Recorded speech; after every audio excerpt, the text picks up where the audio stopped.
देवियों सज्जनों नमस्कार, जय माता दी। मैं जीएस एस्ट्रो वास्तु का फाउंडर अविनाश कुमार आप सभी दर्शकों का हार्दिक स्वागत करता हूं। क्या आप विदेश जाना चाह रहे हैं? क्या आप विदेश जाने के बारे में सोच रहे हैं या प्लान बना रहे हैं? क्या आपके भी सपने हैं कि मैं भी विदेश जाके वहां बसूं, वहां नौकरी करूं, वहां व्यापार करूं? यदि हाँ, तो ये सबसे अच्छी जगह आप अभी आए हुए हैं। आज हम इसी सारे चीजों के बारे में चर्चा करेंगे और ज्योतिषीय दृष्टि से हम लोग देखेंगे कि क्या हमारी कुंडली हमें विदेश यात्रा या विदेश में सेटल होना या विदेश में बस जाना बताता है कि नहीं बताता है। जय माता दी दोस्तों, मैं जीएस एस्ट्रो वास्तु का फाउंडर अविनाश कुमार आप सभी प्यारे एवं समझदार श्रोताओं का फिर से एक बार अपने चैनल में अभिनंदन करता हूं। यदि आप हमारे चैनल में नए हैं तो आप हमारे चैनल को सब्सक्राइब कीजिए। सब्सक्राइब करते ही पॉपअप होकर एक बेल बटन आएगा, उसे क्लिक करते ही हमारी सारी वीडियो आप तक जल्द से जल्द पहुंच सकेगी। चलिए हम लोग बात करते हैं विदेश। विदेश मतलब दूर देश। हम लोग जहां रहते हैं वहां से हम लोग हजारों मील दूर, उसे हम लोग दूर देश या विदेश कहते हैं। पहले के जमाने में उसे दूर देश कहा जाता था, आज जमाने में विदेश कहते हैं। हमारे देश से बहुत से भाई बंधु ऐसे हैं जिनकी इच्छा होती है कि वो भी विदेश जाए, वो भी विदेश में जॉब करे, नौकरियां करे, अपने आजीविका की उपार्जन कर सके या कोई व्यापार कर सके या तो वही सेटल हो जाए, वहीं बस जाए। लेकिन बहुत सारे का ये ख्वाहिश ही रह जाता है, सपना सपना ही रह जाता है। क्या है कि कुंडलियों के कुछ विशेष ग्रह योग उन्हें विदेश में सेटलमेंट को दूर करते हैं, उसे नहीं बताते हैं। यही सब आज हम लोग जानना, डिस्कस करना है। आप लोग विदेश का मतलब क्या समझते हैं? मान लीजिए यदि आप दिल्ली में हो, यदि आप पाकिस्तान चले गए, इस्लामाबाद चले गए, लाहौर चले गए, तो क्या विदेश चले गए? आज के डेट में तो हम कह सकते हैं वो विदेश है, लेकिन हमारे ज्योतिषीय तत्व उसे विदेश नहीं मानता है। विदेश का मतलब क्या होता है कि जहां हमारी संस्कृति, जहां हमारी बोलचाल की भाषा, जहां हमारे खान पान, जहां हमारी जलवायु चेंज हो जाए, बदल जाए, उल्टी हो जाए एकदम सीधे, उसे हम लोग विदेश कहते हैं या दूर देश कहते हैं। तो यदि हम दिल्ली में हैं तो हमारे लिए लाहौर, इस्लामाबाद विदेश नहीं कहलाएगा। क्या है कि यदि हम वहां जाएंगे तो हमें वही बोलचाल की भाषा, हिंदी भाषी लोग मिलेंगे। जो खान पान जो दिल्ली में खाते हैं वही चीज आपको वहां भी मिलेगी। आपको वहां के जो मौसम है, जो जलवायु हो, जैसा आपको दिल्ली में मिलेगा वैसा ही आपको लाहौर, इस्लामाबाद में मिलेगा। लेकिन यदि आप दिल्ली से यदि हमारे भारत में साउथ में आ जाओ, चेन्नई आ जाओ, आंध्र प्रदेश चले जाओ, तेलंगाना चले जाओ, कर्नाटका चले जाओ, तो यहां आप देखोगे कि यहां आपकी जो बोलचाल की भाषा है वो एकदम डिफरेंट हो गई। साथ में यहाँ खान पान, जो साउथ में जो खान पान, इडली डोसे खाते हैं वो भी डिफरेंट है। प्लस यहाँ की जो जलवायु है, वो वातावरण है, जो यहाँ के मौसम है वो आपको गर्म है। हम लोग जहां रहते हैं ठंडे प्रदेश में रहते हैं या वार्म वेदर रहता है वहां पर, तो इसे हम लोग विदेश कह सकते हैं। यदि ज्योतिषीय कुंडली में हम देखें तो इसे हम लोग विदेश कहते हैं। तो हमारे जो पराशर महाराज जी थे, आज से 2000 साल पहले जो इसने ज्योतिष शास्त्र जो लिखा था, होरा शास्त्र, उसमें उसने वर्णन किया था विदेश के बारे में, विदेश के सेटलमेंट के बारे में, विदेश में बस जाने के बारे में। उस जमाने में जब राजा किसी व्यक्ति को सजा सुनाता था तो कभी कभी वो देश निकाला का सजा भी देता था। तो वो सजा तो सजा होती, खराब होती है। हमारी कुंडली में जो भी है, हमारे जीवन में सजा कष्टदायक ही होती है। हम अपने मातृभूमि से, हम अपने पैतृक जगह से दूर भेज दिए जाते हैं सदा के लिए। तो उस समय जो परिस्थिति थी, कम बेश आज भी वही चीज है, बस आज खाली नाम चेंज हो गया। पहले था दूर देश या देश निकाला, आज हो गया विदेश जाना या विदेश में सेटलमेंट होना। तो हम लोग जो कुंडली में देखते हैं, जो विदेश का सेटलमेंट या विदेश में हम बस जाने का जो भाव हमारे कुंडली में, वो 12वां भाव कहलाता है। जैसे आपको स्क्रीन में कुंडली दिख रही होगी, हमने 1 से लेकर 12 तक की कुंडली लगाई हुई है। ये कालपुरुष की कुंडली है, या ऐसे आप मेष राशि की कुंडली भी, मेष लग्न कुंडली भी मान सकते हो। जहां 1 नंबर लिखा हुआ पहला घर हो गया, 2 नंबर दूसरा, 3 नंबर तीसरा, 4 नंबर चौथा, 5 नंबर पांचवा, उसी अनुसार आप 12 नंबर 12वां घर। तो ये 12वें घर से हम लोग विदेश का सेटलमेंट को देखते हैं। अब विदेश यात्रा, विदेश यात्रा क्या है? यात्राएं क्या होती है? यात्राएं हम लोग कुछ दिनों, कुछ सप्ताहों के लिए करते हैं, या मान लीजिए कुछ महीनों के लिए भी हम लोग यात्राएं करते हैं। फिर वापस हम लोग अपने पैतृक स्थान पर पहुंच जाते हैं, अपने जन्म मातृभूमि पर वापस आ जाते हैं। तो हम लोग जो कालपुरुष की कुंडली में जो यात्राएं देखते हैं, वो 3 नंबर से तीसरे घर से और 9वें घर से देखते हैं। तीसरा घर हमारे छोटी मोटी यात्राओं को बताता है, 9वां घर हमारे लंबी यात्राओं को बताता है।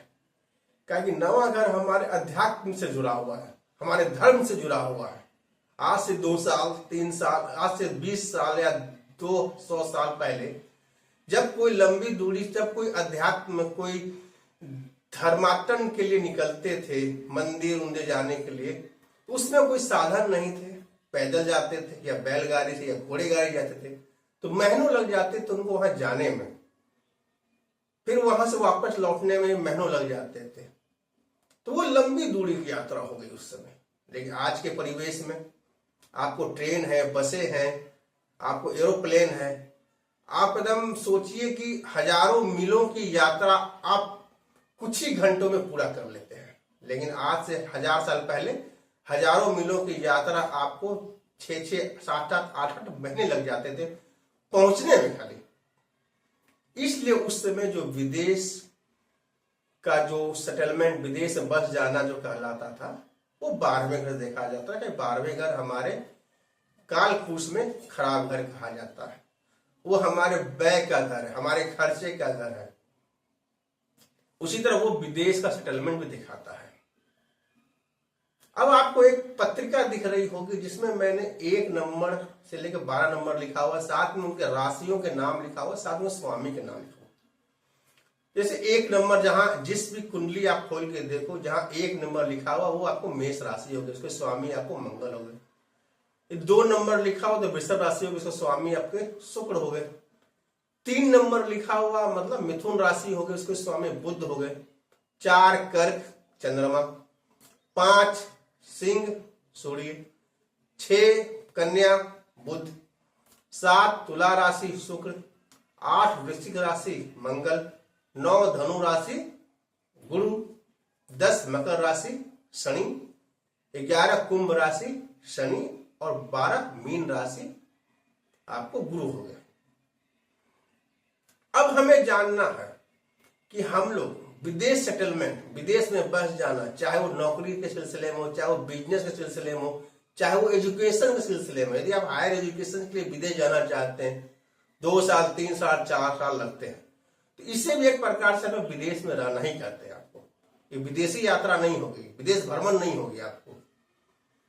तो ये सारी चीज हम लोग विदेश में रहना केवल 12वां घर सबसे इंपॉर्टेंट घर कहलाता है। साथ में हम लोग को पहला घर मतलब लग्न का घर भी देखना चाहिए। दूसरा घर हमारे कुटुंब का, हमारे परिवार का घर कहलाता है, उसे भी देखना चाहिए। चौथा घर हमारे माँ का, हमारे मातृभूमि का घर है, उसे भी देखना चाहिए। 9वां घर हमारे अध्यात्म का है, हमारे उच्च शिक्षा का है, हमारे लॉन्ग डिस्टेंस ट्रेवल का भी है, उसे भी देखना चाहिए। 10वां घर हमारे कर्म का, हमारे आजीविका का है, हमारे पेशा का है, उसे भी देखना चाहिए। इस प्रकार हमारे 12 घरों में 6 घर इंपॉर्टेंस है विदेश में सेटलमेंट होने का, विदेश में बस जाने का योग इंपॉर्टेंट है। सबसे इंपॉर्टेंट आपको 12वां घर हो गया। तो चलिए हम लोग कुछ योगों की बात करते हैं कि कौन कौन से योग बनते हैं तो हम लोग विदेश में बस सकते हैं, हम लोग विदेश में सेटल हो सकते हैं। सबसे पहले प्रथम घर को देखिए, लग्न को देखिए। यदि लग्न की राशि के स्वामी 12वें घर के राशि के स्वामी के साथ किसी प्रकार का संबंध बनाए तो इसे हम लोग विदेश में सेटल होना मानते हैं। अर्थात यदि लग्न का जो स्वामी है वो 12वें घर में बैठ जाए, 12वें घर का स्वामी वो लग्न में बैठ जाए, या लग्न का स्वामी और 12वें घर का स्वामी लग्न में बैठे एक साथ युति बनाए, या 12वें घर में युति बनाए, या परस्पर एक दूसरे को देखे अपनी 7वीं दृष्टि से, तो इसे हम लोग विदेश में सेटलमेंट कहते हैं। साथ में एक चीज और ध्यान रखिए दोस्तों, इसमें हमें सेपरेटिव ग्रह के बारे में भी जानना चाहिए। सेपरेटिव मतलब सेपरेट करना, हमें अलग करना, समाज से अलग करना, परिवार से अलग करना, हमारे पैतृक जगह से अलग करना बहुत इंपॉर्टेंट रोल निभाता है। मतलब सेपरेटिव ग्रह होना ही चाहिए। जैसे राकेश, राहु, केतु, शनि इत्यादि आपको लग्न में बैठे या 12वें घर में बैठे तो हम लोग विदेश में सेटलमेंट करते हैं। उसी प्रकार दूसरा घर, दूसरे घर में जो राशि उसके स्वामी यदि 12वें घर की जो राशि के स्वामी के साथ संबंध स्थापित कर ले, चाहे एक दूसरे के घर में बैठ जाए, चाहे एक दूसरे घर में बैठ के एक दूसरे को देखे, तो ये हम लोग सब परिवार विदेश में बसना भी कहते हैं। अब आइए सबसे महत्वपूर्ण योग जो है चौथे नंबर की घर, चौथे घर को देखिए। चौथा घर हमारे मातृभूमि का घर बताता है। यदि चौथा घर में जो भी राशि है उसके जो स्वामी यदि 12वें घर में जो राशि उसके स्वामी संबंध बनाए और साथ में चौथे घर में राहु या केतु या शनि बैठे तो ये बहुत ही अच्छा योग होता है आपको विदेश का सेटलमेंट का। यदि साथ में यदि 9वें घर से भी संबंध बन जाए चौथे का तो ऐसे जातक पहले उच्च शिक्षा ग्रहण करने के लिए विदेश जाते हैं और वहीं पर सेटल हो जाते हैं, या वो अपने पिता के संपत्ति, पिता के व्यापार को आगे बढ़ाते हैं फॉरेन में, विदेश में। यदि वही चौथे घर का स्वामी, चौथे घर की राशि स्वामी का यदि किसी प्रकार से सप्तम घर से भी संपर्क बन जाए, संबंध बन जाए, साथ में 12वें घर संबंध है, तो ऐसे जातक विदेश में सेटल हो जाते हैं, या शादी के बाद सेटल होते हैं, या विदेश सेटल होने के बाद वहां विदेशी लोग से शादी करते हैं। उसी प्रकार 9वें घर, यदि नवमेश 12वें घर में बैठ जाए और 12वें के जो स्वामी है राशि के वो 9वें घर में बैठ जाए तो ऐसे जातक उच्च शिक्षा के लिए जाते हैं विदेश और वहीं सेटल हो जाते हैं। फिर आप 10वें घर को ले लीजिए। 10वें का दशमेश यदि 12वें में बैठ जाए और 12वें का राशि के स्वामी 10वें घर में बैठ जाए तो ये अपने आजीविका उपार्जन के लिए विदेश जाते हैं और वहां पर रह के सफल होते हैं, अपनी नौकरी करते हैं, जॉब करते हैं, अपने जीवन यापन वहां व्यतीत करते हैं। साथ में कुछ चीजें और भी है दोस्तों। यदि छठे घर की जो राशि उसके स्वामी यदि 12वें घर में बैठ जाए तो ये भी हमारे नौकरी का योग बताते हैं जो विदेश में जाकर नौकरी करते हैं। या छठे घर से हम लोग नौकरी को भी देखते हैं, जॉब को भी देखते हैं। और हमें चंद्रमा को भी देखना चाहिए कि चंद्रमा क्या है, वो मन का मालिक होता है, मन का स्वामी है। चंद्रमा बहुत चंचल होता है, इसलिए वो आप देखिए कि अपने घर हर सवा दिन में घर चेंज करता है। तो चंद्रमा का भी एक बहुत महत्वपूर्ण योग होता है।